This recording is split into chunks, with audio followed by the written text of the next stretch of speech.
For those of you that don't know, my name is Ebony Chainsaw and I love discussing everything horror. Thank you so much for joining me today. Basically what I wanted to do is discuss with you this movie called Nosferatu. And I have a lot that I want to say about this movie. It is more like a gothic romance. So let's get into the movie review of this movie. So in this movie, you have two characters. The first one is Tomas. The other one is Ellen. They're a married couple. And what happens is Ellen actually, way back in the day, she was going through some tumultuous times and she really, really needed someone to make her feel loved and cared for. And she prayed to what she thought was an angel, but it really wasn't. It was a dark force. And his name was Nosferatu. Well, in this, she ended up having this very, very close bond with him when they connected. And, things got pretty rough and she ended up going her own way. And he never got over that. His name was Count Orlok. And, she loved Count Orlok and went off and had her own life with Tomas. She fell in love with Thomas.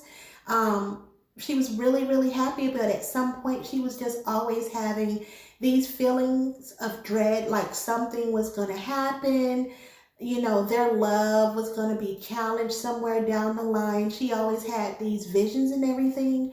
And what it was this connection that she had formed with, Orlok way back in the day. And she thought she had left that behind, but she didn't, because the love that he had for her was so strong. They were bound and connected pretty much forever. So what happens is Tomas is staying with his boss, him and Ellen. There's a job offer that comes up because he's into real estate. So his boss tells him, hey, Count Orlok wants to meet you and he wants to sign this deal with you for this real estate. So Ellen is telling him, you know what, something about this does not sound right. I don't want you to go. I've been having visions. I've always had this feeling like there's just something that's trying to keep us apart or something's going to happen with us, and I don't want this. But Tomas, being the man that he is, he wants to provide this life for his wife that he sees is being provided for his boss's wife. So against Ellen's wishes, he goes out there to see Count Orlok.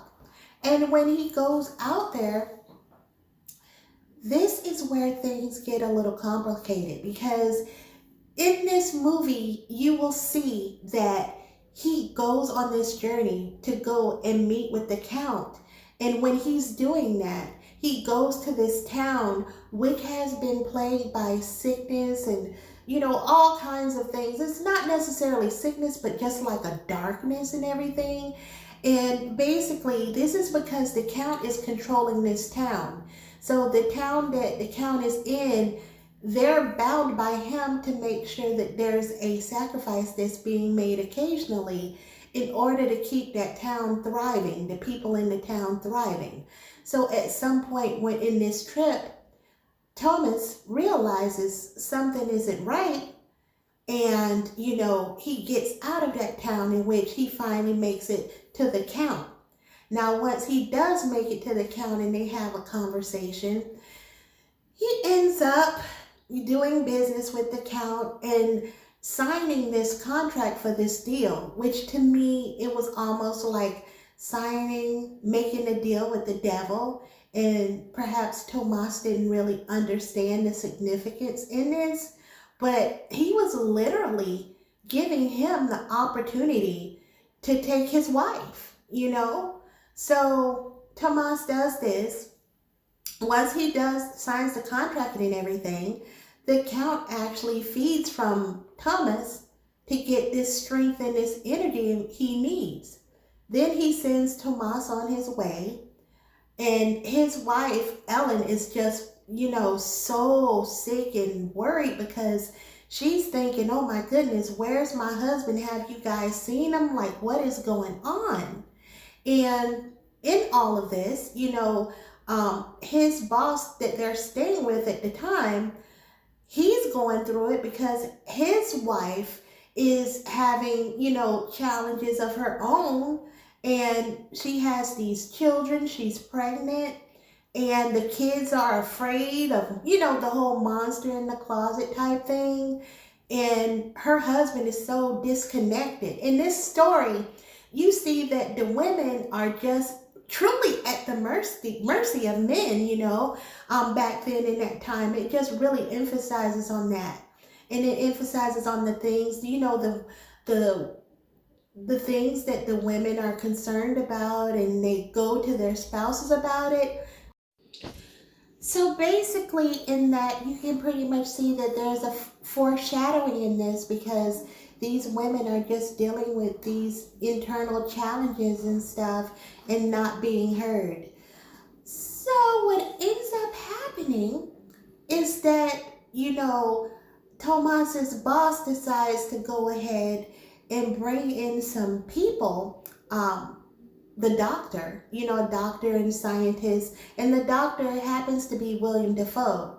So he comes in, he has him come in because now the town that he is in, thinks strange things are happening and everything. And all of a sudden, Tomas, he's come back to where his boss and his wife is. So he's all ragged and torn down, and they're, trying to nurture him back to health. And all of a sudden, that ship, the Demeter, which the count is on, has now come with the sickness. So the sickness is now in the town with them, and you start seeing people just going crazy, really ill and everything. And Tomas's boss doesn't know what's going on, so he has like the doctor that's helping him and scientists and everything, trying to figure out what is going on in the town. While all of this is going on, his boss's wife is, becoming more and more sick herself. The kids are more afraid.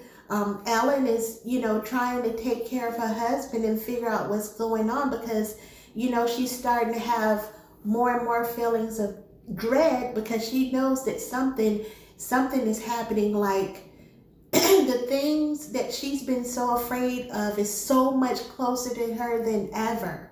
And she knows that something's going to happen.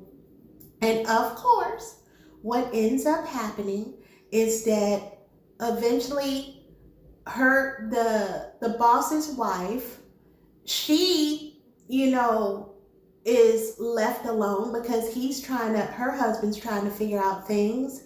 And something happens where her children become victims of the count, unfortunately, in which her trying to save them, she ends up perishing as well. So now Tomas's boss is dealing with grief. He wants everyone out of his home. So he sends the doctor away, the scientists and everything, Tomas and Ellen. He wants everyone gone, out of there. And so that makes everyone even more vulnerable. So basically, once everyone has been, sent out of the home, Ellen is feeling more and more dread because she doesn't have the support. Like, they all need to stick together to fight whatever's going on in that town. So Tomas is still feeling kind of weak, but Ellen takes him and they go back home. And at some point, Tomas's boss ends up passing away from the sickness as well. Then what happens is that Ellen communicates with the doctor, and they've all come up with some type of plan behind Tomas's back, because they don't want to include him, because he's not going to fall for the master plan, because Ellen knows what's going on. And now, Tomas kind of knows what's going on too. They both are all on the same page. They understand that the count is responsible for this.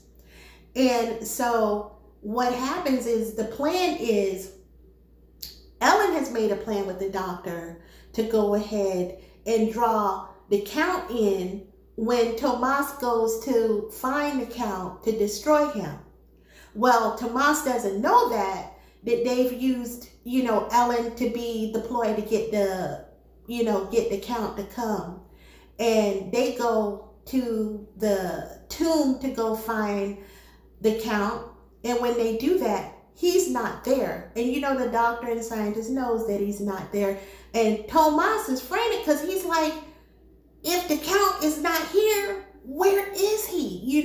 So he's freaking out and he's trying to run back home. And by then, the Count has been lured to where Ellen is. And this is his opportunity to get his long lost love back. So they have moments of embrace and romance. And at some point, the Count decides to feed on Ellen. And when he feeds on Ellen, Ellen's plan was to keep him with her as the sun comes up. And the sun eventually does come up while he's feeding off of Ellen. And when the sun comes up, it destroys the Count. And Ellen as well, because she passes on from all the blood loss. Thomas comes and finds his wife lifeless. His heart is broken. And that's where the movie ends. So, if you ask me what I thought about this movie, I would say it is a good movie. Not the movie that I would actually watch because I love to hear explosions, a lot of action, things of that sort. But if it's a rainy night and you're just laying in the bed and you want to just watch something, perhaps this would be a good movie to, watch because it does create a very, spooky atmosphere. It's very gothic.